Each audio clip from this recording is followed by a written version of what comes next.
Oke, kita bahas soal performance review tahunan. Jujur aja, dua kata ini seringkali bikin kita deg-degan kan. Nggak peduli posisi Anda sebagai yang menilai atau yang dinilai, momen ini tuh seringnya terasa kaku dan penuh tekanan. Tapi, gimana kalau kita bisa ubah semua itu? Yuk kita bongkar bareng-bareng cara mengubah proses yang ditakuti ini jadi sebuah alat pengembangan diri yang beneran powerful. Sekarang kita jujur-jujuran dulu. Kenapa sih proses ini sering banget bikin stres? Sebagian besar karena rasanya kita kayak lagi dihakimi, atau prosesnya tuh terasa nggak adil. Nah, kalau Anda pernah merasakan hal yang sama, tenang, Anda nggak sendirian. Ada alasan psikologis yang kuat banget di baliknya. Pertama-tama, kita lihat dulu nih akar masalahnya. Ada beberapa alasan yang sangat valid kenapa performance review seringkali gagal mencapai tujuannya, dan malah ujung-ujungnya bikin cemas. Slide ini ngerangkum semuanya dengan pas. Jadi, di satu sisi, manajer kadang merasa nggak nyaman buat ngasih kritik. Di sisi lain, karyawan jadi cemas setengah mati. Penilaiannya pun seringkali terasa subjektif, kayak timbangan yang miring sebelah. Hasil akhirnya bukan motivasi yang didapat, tapi malah konflik dan semangat kerja yang jadi turun. Eits, tapi tunggu dulu. Performance review itu diciptakan bukan buat bikin semua orang sengsara loh. Sebenarnya tujuan aslinya itu mulia banget dan penting, baik buat pertumbuhan perusahaan maupun buat kita sebagai individu. Jadi, intinya tuh begini. Pada dasarnya, penilaian kinerja itu semacam pemeriksaan kesehatan rutin. Tujuannya cuma satu, mengukur seberapa efektif kita semua bekerja untuk mencapai tujuan bersama. Tentunya berdasarkan standar yang jelas dan sudah disepakati dari awal. Nah, ini dia tujuan idealnya. Seharusnya ini jadi momen obrolan dua arah yang membangun. Tujuannya untuk ngasih apresiasi, mendorong kita buat berkembang, mencari tahu kita butuh training apa lagi, dan pastinya buat mengembangkan karir Anda. Ini semua demi memastikan keputusan penting kayak promosi dan bonus itu dasarnya beneran kinerja, bukan yang lain. Terus, gimana caranya biar bisa sampai ke sana?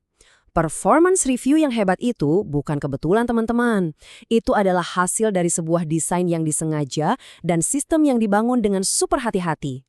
Biar adil dan berguna, sebuah sistem harus memenuhi 5 syarat ini.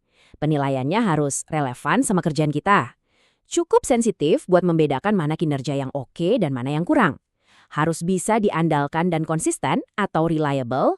Terus harus bisa diterima oleh semua pihak. Dan yang paling penting harus praktis, gampang dimengerti, dan dipakai.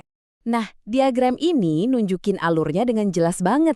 Coba lihat, semuanya itu berpusat pada strategi. Dari strategi perusahaan, kita tentukan apa yang penting untuk diukur.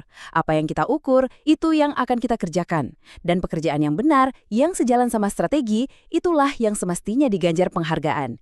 Ini siklus yang logis dan kuat banget. Oke, sekarang kita udah tahu nih syarat sistem yang bagus itu apa aja. Yuk kita lihat satu metode yang sangat powerful untuk membangunnya. Kuncinya adalah mengukur hal yang tepat. Dan itu artinya kita harus melihat lebih dari sekedar angka-angka keuangan. Kenalan yuk sama yang namanya Balanced Scorecard. Ini adalah sebuah kerangka kerja yang dirancang untuk mendobrak paradigma lama yang mikir semuanya tentang uang. Idenya adalah untuk memberikan pandangan 360 derajat tentang kesehatan sebuah perusahaan. Balance scorecard ini melihat kinerja dari 4 sudut pandang yang beda. Iya, finansial itu jelas penting. Tapi kepuasan pelanggan juga nggak kalah penting. Seberapa efisien proses kerja internal kita juga dihitung. Dan ini yang krusial, kemampuan kita untuk terus berinovasi dan belajar juga jadi tolok ukur. Nah, disinilah letak kejeniusannya. Keempat perspektif ini bukan cuma dasar acak, mereka itu saling nyambung. Jadi logikanya gini, ketika tim Anda terus belajar dan berinovasi, proses kerja jadi lebih efisien. Proses yang lebih baik akan menciptakan pelanggan yang lebih senang. Dan pelanggan yang senang, ujung-ujungnya akan mendongkrak pendapatan. Semuanya terhubung. Oke, bahkan dengan sistem terbaik sekalipun, penilaian bisa jadi kacau kalau kita nggak waspada sama yang namanya bias psikologis. Mari kita bahas beberapa jebakan paling umum yang bisa bikin penilaian jadi nggak objektif. Pertama, ada halo atau horned error. Ini terjadi kalau kita terlalu suka sama satu aspek dari seseorang. Misalnya dia orangnya ramah banget, sehingga kita anggap semua hasil kerjanya bagus. Atau sebaliknya, satu kesalahan kecil bikin seluruh penilaiannya jadi jelek. Itu horn error. Selanjutnya, ada bias terlalu baik versus terlalu galak. Sebagian manajer ngasih nilai bagus ke semua orang cuma buat menghindari obrolan yang sulit. Di sisi lain, Ada juga yang sengaja menilai semua orang dengan keras buat nunjukin wibawa. Keduanya sama-sama nggak akurat dan nggak ngebantu. Recency bias. Ini adalah kecenderungan kita untuk cuma ingat apa yang terjadi baru-baru ini. Bisa aja seorang karyawan kinerjanya luar biasa selama 11 bulan, tapi karena dia bikin kesawahan di minggu terakhir, ya cuma itu yang paling diingat. Nggak adil banget kan? Terus ada juga jebakan main aman atau tendensi sentral. Ini terjadi waktu manajer menilai semua orang sebagai rata-rata aja, biar nggak perlu bikin keputusan sulit.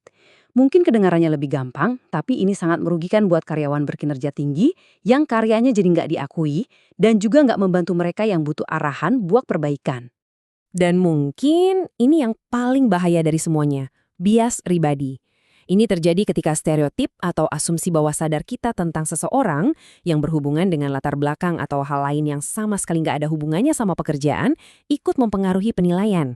Ini bisa merusak kepercayaan dan budaya kerja yang adil. Jadi, setelah kita tahu semua masalah dan solusinya, apa sih inti dari semua ini? Intinya adalah tentang sebuah perubahan pola pikir yang fundamental. Poin pentingnya ada di sini. Berhentilah melihat performance review sebagai rapor tentang masa lalu. Anggaplah ini sebagai GPS untuk masa depan Anda. Ini bukan soal menghakimi, tapi soal merencanakan, membimbing, dan mengembangkan potensi.